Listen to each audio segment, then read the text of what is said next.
게 복음의 핵심은 죄를 범하지 말래가 아니라 복음의 핵심은 회개라는 것을 이제 제가 잡아냈습니다.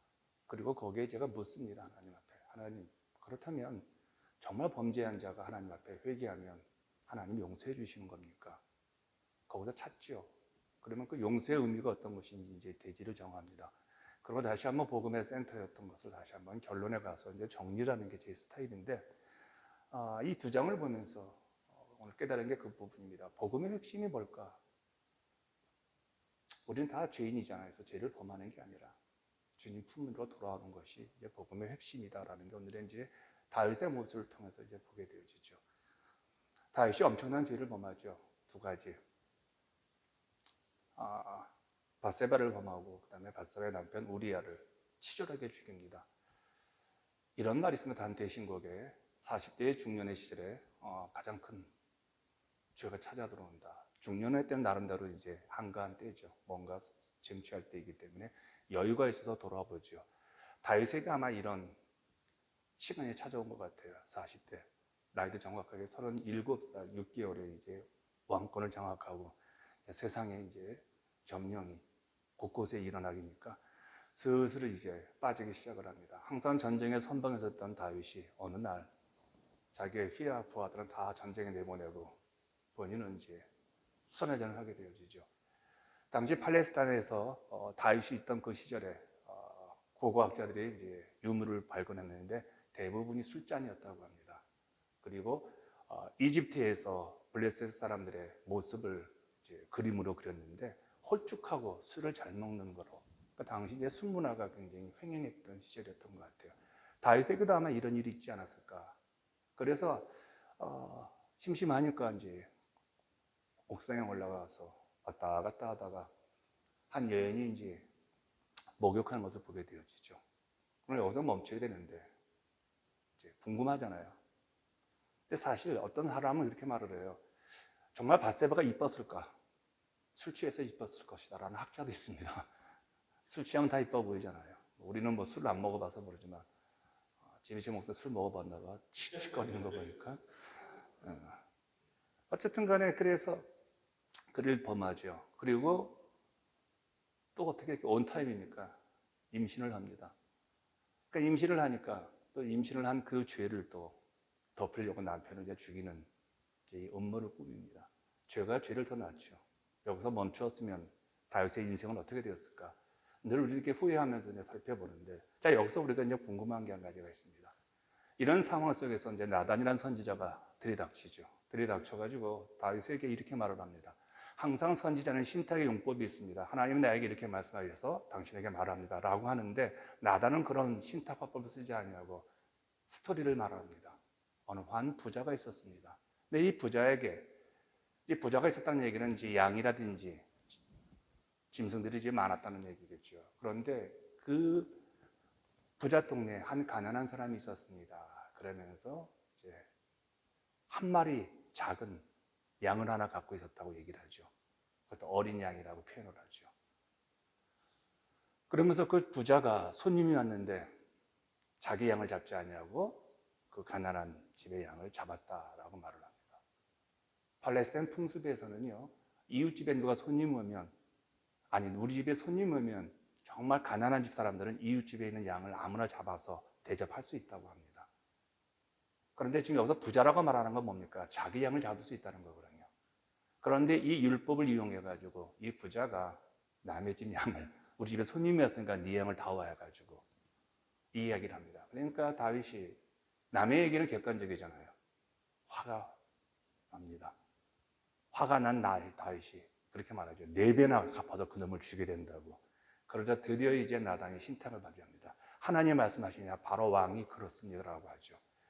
그러자 다윗이 무릎을 꿇습니다. 무릎을 꿇자 왕으로서 그 나단에 봉쇄할 수 있는 권세가 있지만 그 권세를 사용하지 않습니다. 아마 다윗에게는 이런 면이 하나님께 용서를 또한 은혜를 받았던 이유가 될 수 있을 거예요.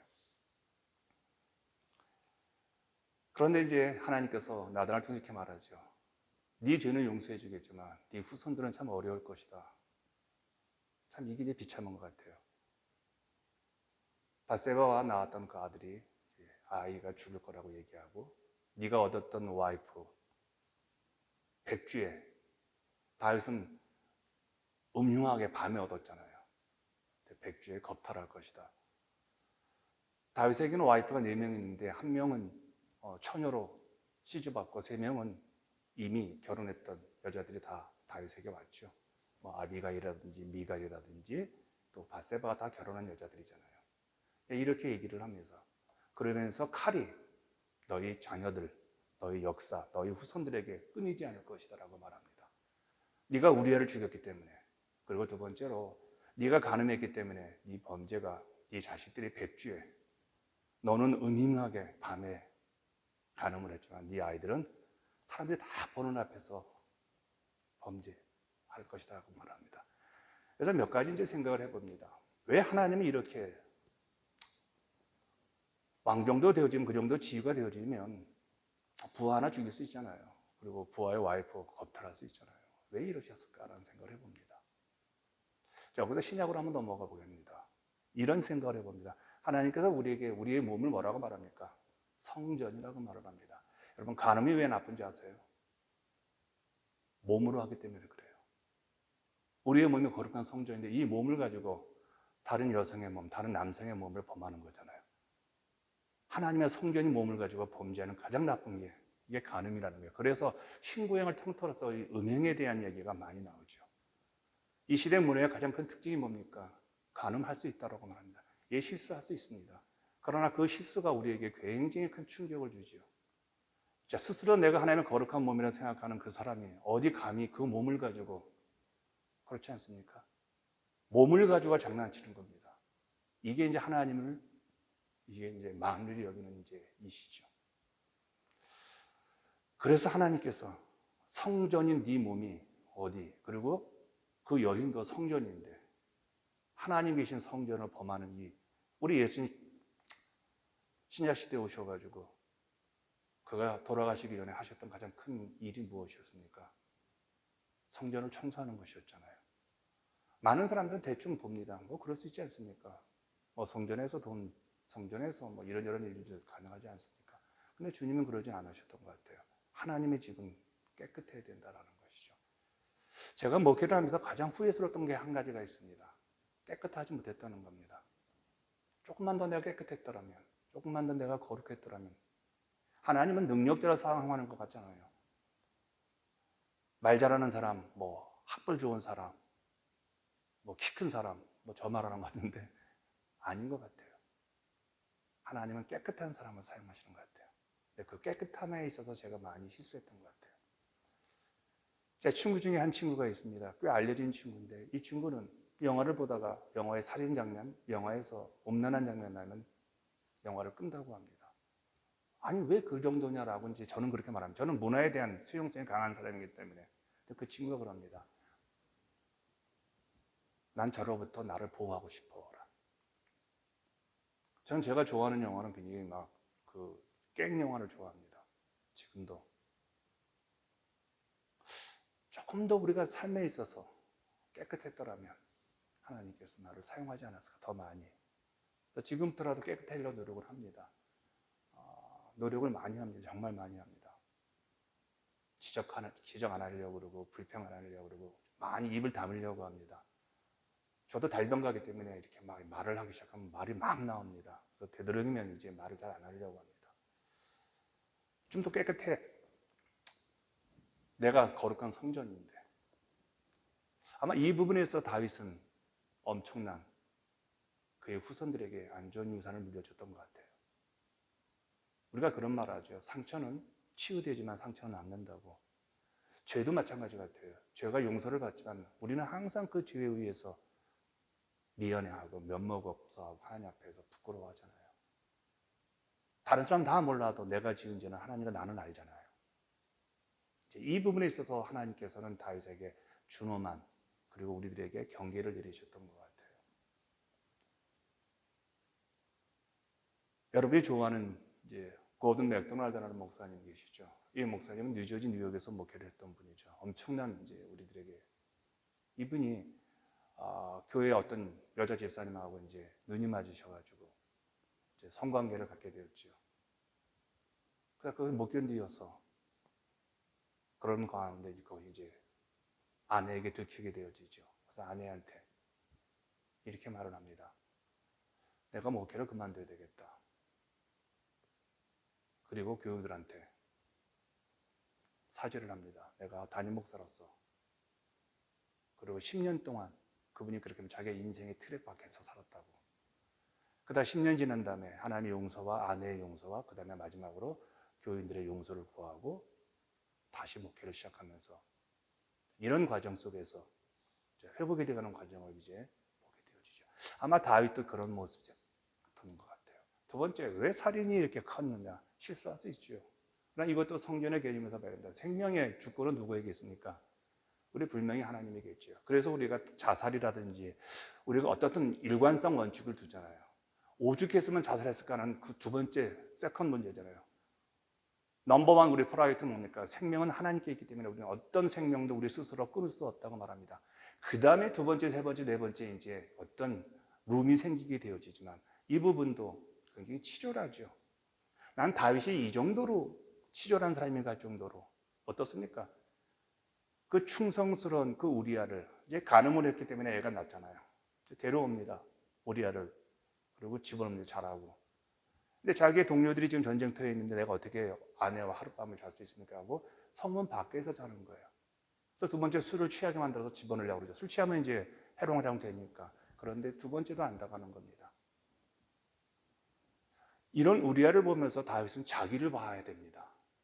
자기가 젊은 날에 30대 얼마나 자기가 열정으로 하나님의 일을 했고 이런 충성스러운 그래서 우리아를 통해서 자기를 보는 거울이 되어야 되는데 어떻습니까? 편지를 씁니다. 요압 장군에게 전쟁하다가 걔만 죽여라. 그런데 여기서 저는 굉장히 이 악의 친밀성과 악의 치졸성과 악의 모습을 봅니다. 그 편지를 봉해서 우리아의 편에 보냅니다. 야, 어떻게 사람이 이럴 수 있을까요?